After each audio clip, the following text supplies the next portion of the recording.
Shout at the Devil is easily one of the best heavy metal albums ever made. This is when Motley Crue were at their best and starting to cement themselves as a leading force within the LA scene. They were the wildest, craziest, and most out of control band around at the time, and this album is the perfect mix of darkness, madness, wild chaos, and the heavy metal spirit that defined the 80s and the glam metal scene.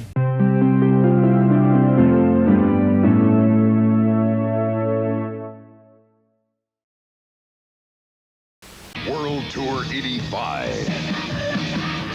August 7th at Pittsburgh Civic Arena. Get your leather together. Shout at the Devil is Motley's best album in my opinion. It's raw, heavy, and dangerous, but it also has a dark sound and atmosphere that was different from anything else at the time.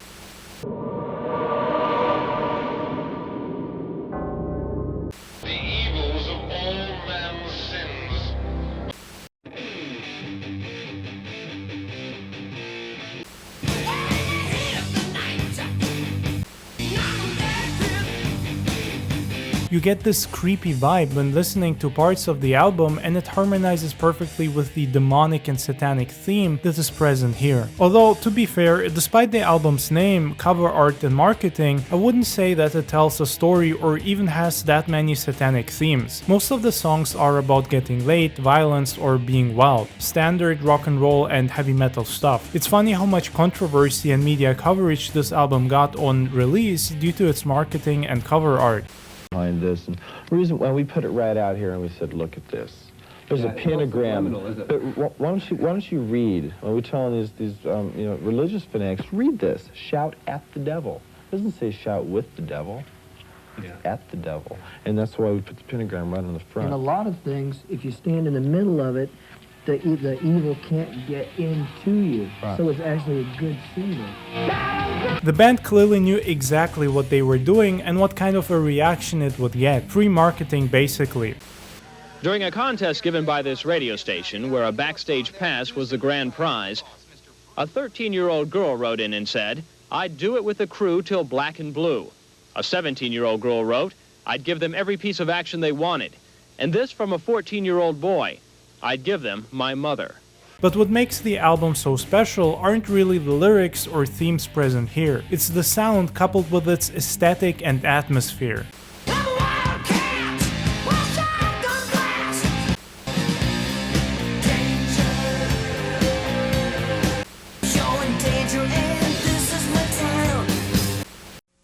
Hi, this is Paul Stanley, and guess who I'm spending tonight with?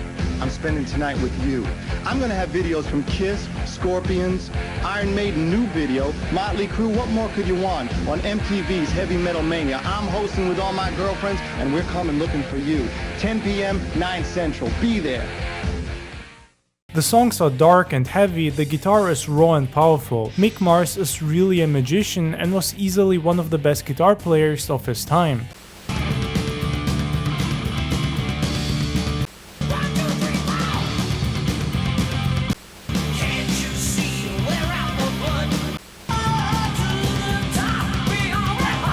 He had a feeling for timing that many others lacked at the time, and it's one of the reasons why I like him so much. Unlike most other bands and players in the 80s, and especially within glam metal, Mars didn't really feel the need to shred all the time.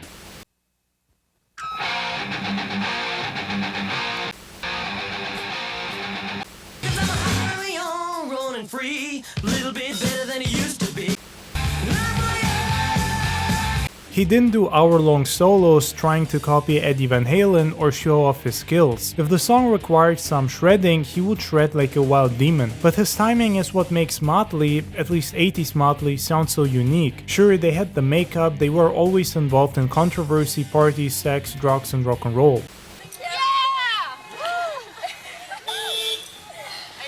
What's great is it's not like he tries. He is what you see. But they were never showing off. Mick wasn't running around the stage, jumping with his guitar while wasting half his stage time on solos that go on for way too long.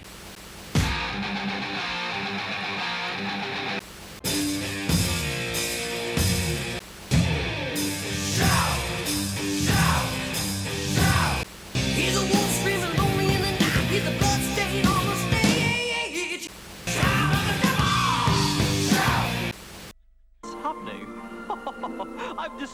way to test if record will be hit or miss. I play record for typical American parent. If they like it, it's a miss. If they hate it, it's a hit. Now I play new electro record. Shout at the Devil by Motley Crue. Looks like we got big hit on our hands. Get Shout at the Devil by Motley Crue. We know it's a hit. We've got technology on our side. This is one of the reasons why Shout at the Devil is so good. The rhythmic parts and the vocals get to be center stage, and the songs feel perfectly thought out and executed. It's crazy because to me personally, this album on one hand feels out of control, like you're hearing a bunch of demons hammer some of the wildest and heaviest metal riffs, but at the same time it also feels perfectly put together.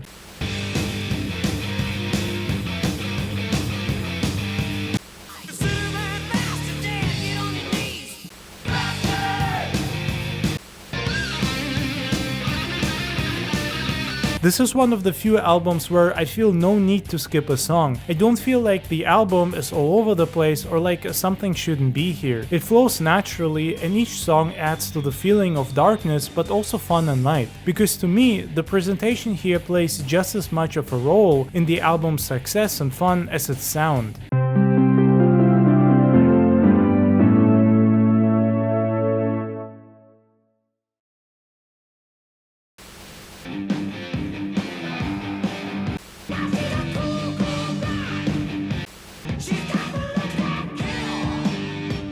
This is not the first album to feature a band using makeup and tons of hairspray, and Motley already did that with its previous debut album, Too Fast for Love.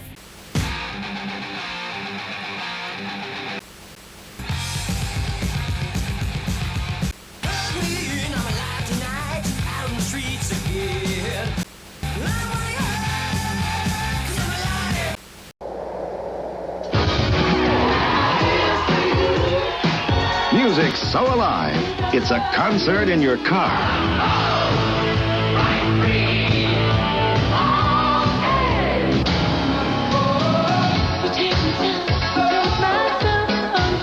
But Shout at the Devil was one of the first albums to really define what the 80s glam scene stands for and how it looks like. Even the front cover of the album here has the band posed in makeup and wild outfits that look dark but also colorful and fun. On one hand, it's a serious album, but on the other hand, there is a certain playfulness here that the glam scene later lost when it started to dominate the mainstream.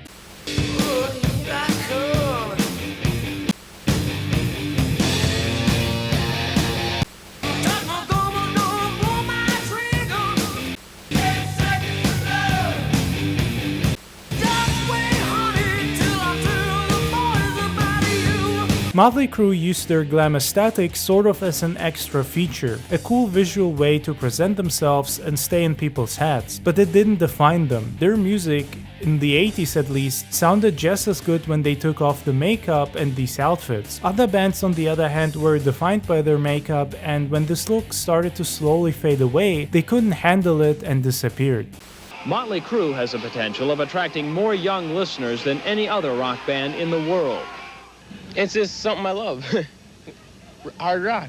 But sex and violence? What's wrong with that? You're only a kid once. But this is honestly why I like this genre so much. I mean, you look at the cover of Shout at the Devil and it just stays with you. It doesn't feel generic or like there's too much going on. It perfectly defines glam metal and all of the insanity that was going on back then.